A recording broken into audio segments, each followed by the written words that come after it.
Minyak dan gas bumi di Indonesia memiliki peran yang cukup penting karena menjadi salah satu tulang punggung perekonomian nasional. Industri migas sendiri memiliki kegiatan usaha hilir yang bertumpu pada kegiatan usaha pengelolaan, pengangkutan, penyimpanan, atau niaga.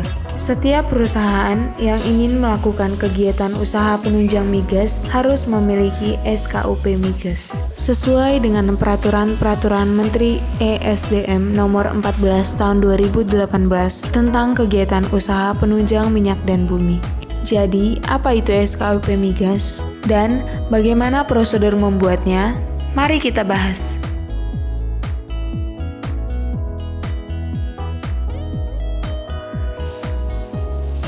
SKUP migas atau Surat Kemampuan Usaha Penunjang Migas adalah sebuah surat pernyataan tentang kemampuan sebuah badan usaha dalam melakukan kegiatan di sektor migas, baik itu merupakan jasa konstruksi maupun non-konstruksi dalam bidang minyak dan gas bumi. SKUP migas memiliki klasifikasi usaha penunjang migas seperti jasa non-konstruksi migas, jasa konstruksi migas, dan industri penunjang migas.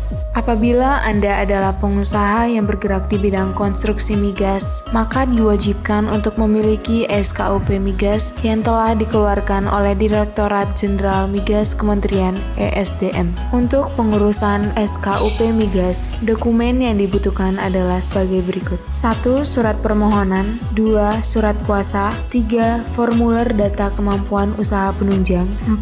Akta perusahaan.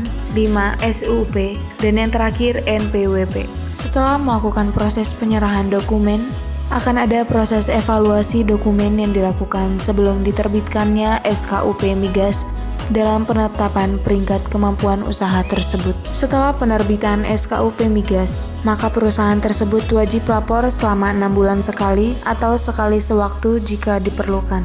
Bagi kalian yang ingin mengurus surat izin SKUP migas, bisa menghubungi perusahaan kami PT Raja Wali Tunggal Abadi.